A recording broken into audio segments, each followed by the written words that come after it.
Alright YouTube, this is the Death Scouter making another video, and today we're going to try to change out the cabin air filter, which does not happen to show up in my owner's manual or my repair manual, but I believe it's located underneath the shroud, and there's a couple of ways to get this out.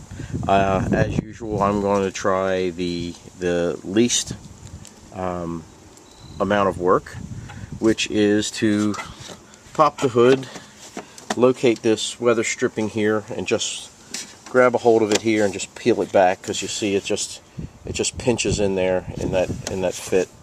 And then this cowling here is actually held on by these push pins, so they're not rivets.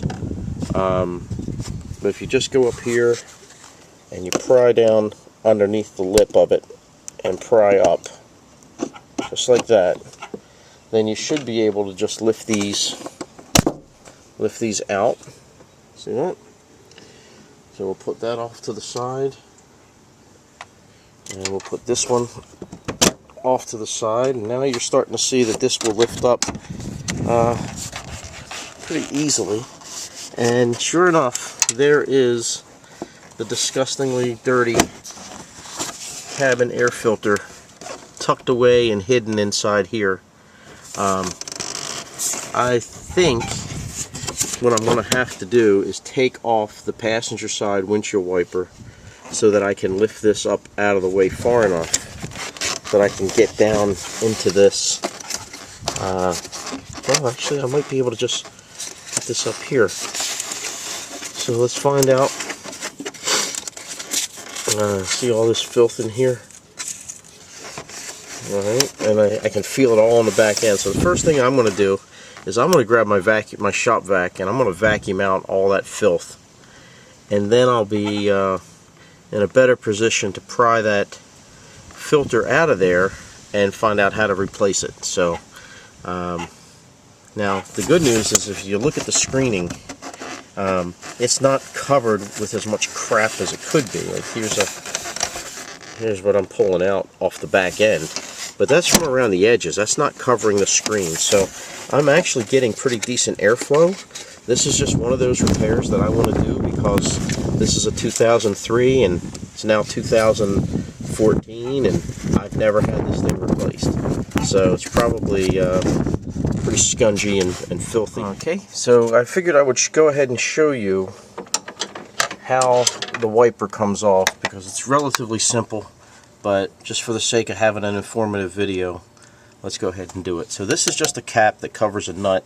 You see there's a notch back here where you can get a screwdriver under there and just pry this up. It comes off ridiculously easy. It's just got some compression edges on there to hold it in place. And then, with all things Jeep, when in doubt, go with 13 millimeters, and ta-da, it fits. So we'll just take off this nut.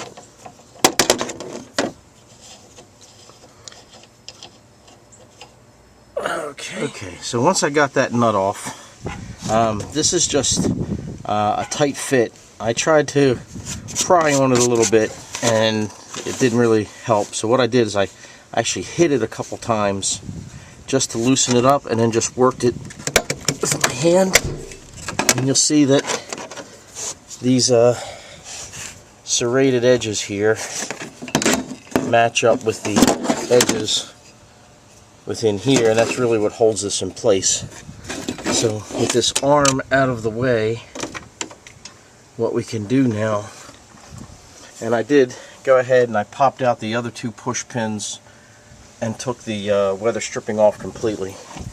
So what that should do for me now is allow me to really lift this thing up and get it out of the way. And you know, just for the sake of ease, we're going to do this again with the driver's side windshield wiper, and when that happens, this whole thing's going to okay. So with the driver's side windshield wiper off, I was able to just lift this whole thing up. I did pop the washer fluid hoses out of this little clip to give me a little extra couple inches of play here, if you can see that. And then you look down here, and this is your opening to your cabin filter. And like I said, it's not terribly filthy, though it's obviously not the cleanest. So I'm going to vacuum this out so that none of this falls down. And then you see that we have 4 nuts, 2 on each side, holding this bracket in place. And when I pull that out, I should be able to get down into my get to the actual filter and clean that out. So let's go ahead and take these out. Let's go over and try, let's see, pick a number. How about 7mm, knowing Jeep? Or maybe 10mm. Let's try a 10mm. Okay.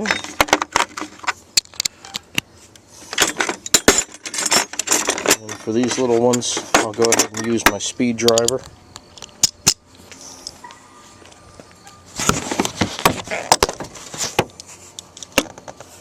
And ta-da! 7mm. God bless you, Jeep. So for all that traveling around I just did with the camera, and you probably got motion sickness, forgive me. But we'll go ahead and get these off here, and you get this. You get the gist. I'll resume the video. You get the gist on how that. Okay. Once I was able to get those 4 nuts off, I was able to pry out the screen here.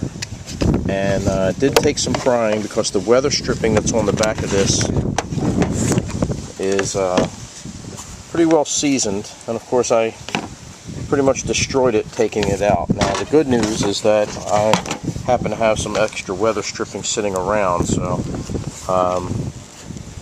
this gasket here is now trash, and I'll just make my own out of regular weather stripping. And it'll be good enough for what I'm doing here. The thing to keep in mind here, though, is that this is the cabin filter. This is the screen that screens out all the crap. There is no foam filter and there is no paper filter. This goes right down onto the top of your fan. And you can see from this foam edging here, this is where the housing that we just took off snugs right into there and matches up perfectly. So what I was expecting to see was a foam or a paper filter for the cabin fan, and evidently there is none in a 2003 Jeep Liberty. And if there is, it's hidden somewhere. But I'm going to go ahead and put this all back together, the opposite of what I did. Weather stripping the 4 7mm nuts, put the shroud back down, put the windshield wipers back on, and call this one a failed project. Alright, so thank you. Okay, so once I put the hose all back together and reattach the hoses to the clips underneath to route them properly, I laid this back down, made sure my holes lined up. Over here on the sides, you'll make sure that your foam pieces are tucked in where they belong, on the passenger side as well as here on the driver's side. And that's pretty much how I found it. And we'll do 2 things here. We'll put these push pins back in, and if you remember, we took them out. They just, the center pin pries up, making this easy to be released. So putting it back in, we'll align it sideways. Actually, it doesn't matter because the hole is round. Push that in, and when it's seated all the way like that, we just push it and lock it in place. Okay, so we'll do all 4 of those across.